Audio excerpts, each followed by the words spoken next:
You're going to want to start out with your piece of material, and you want to go ahead and fold that in half.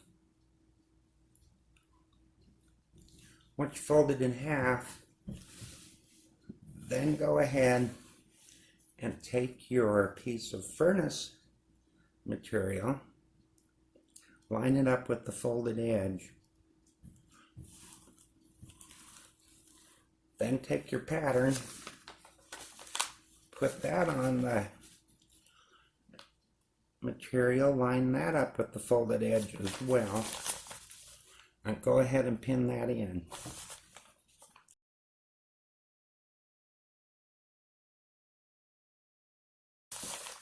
With your pattern, it's going to be 9 inches by 7.5 inches.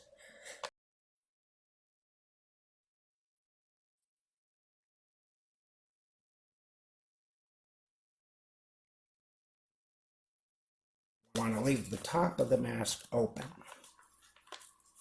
Okay, so after you have your mask sewn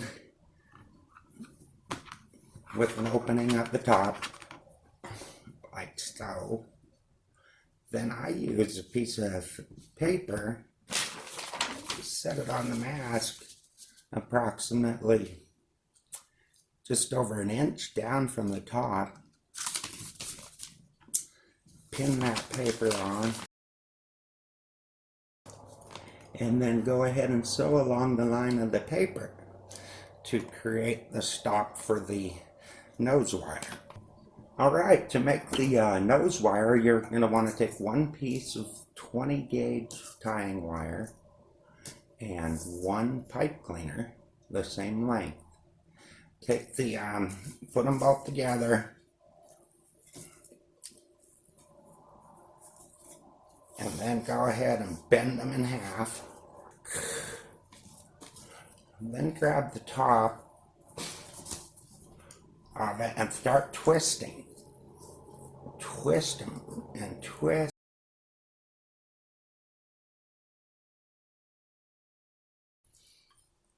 Then you'll have some excess at the end that you'll want to just go ahead and cut off with some wire cutter.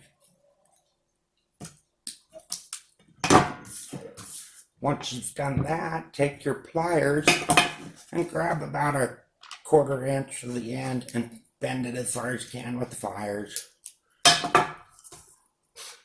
And then take that end and push it, squish it together as tight as you can get it. Move it around a little bit, make sure it's squished good.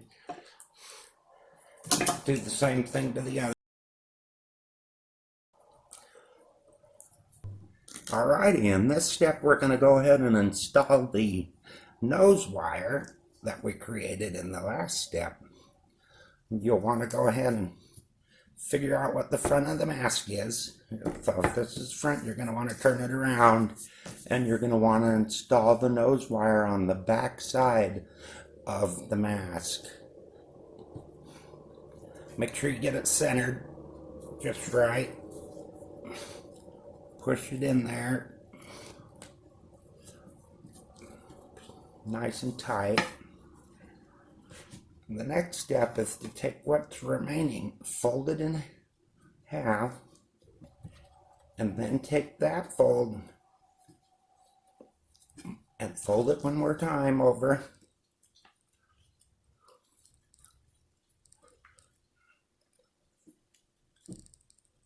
Take that and start pinning that.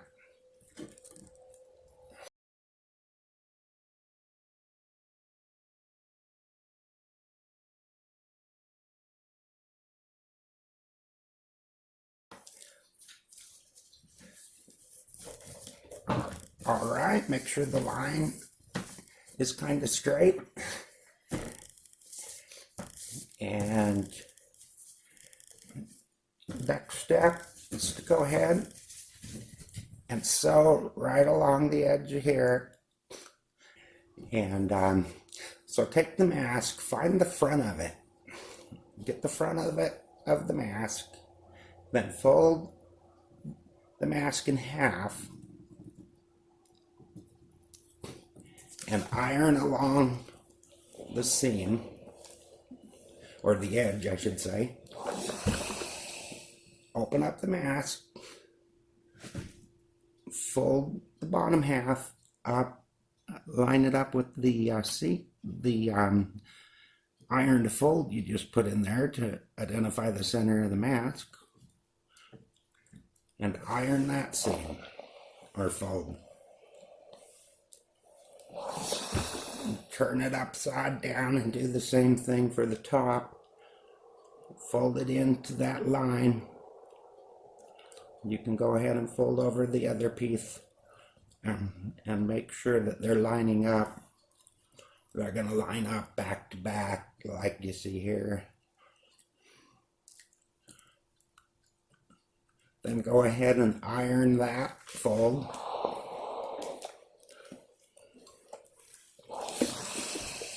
Take the mask, open it up, flip it over once again. And you'll see on this bend right here, you'll grab it and you're going to fold it again to the center line. That's in the fabric because of the ironing. Go ahead and check the back of it. I can see I'm a little not exactly straight. Okay, I'm pretty good now. Take that and pin that together.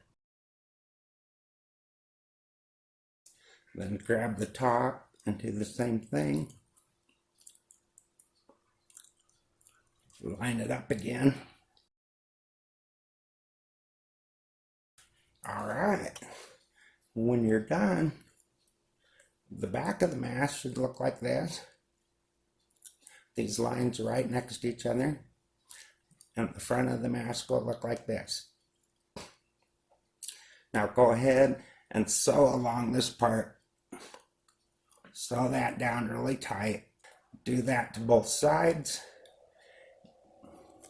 The last step is to sew on the straps. The straps should be, you need 4 of them, about 20 inches long. And all you do is take the end of the strap, place it towards the top of the mask, like so, and sew it on really good. It will look something like this mask here, where you can see the straps that have been sewn onto the mask. At that point, you're done. Your mask is ready to wear. Well, I hope you enjoyed my video. If you need any help or if you need a mask, please let me know. I hope you have a wonderful day. Bye-bye.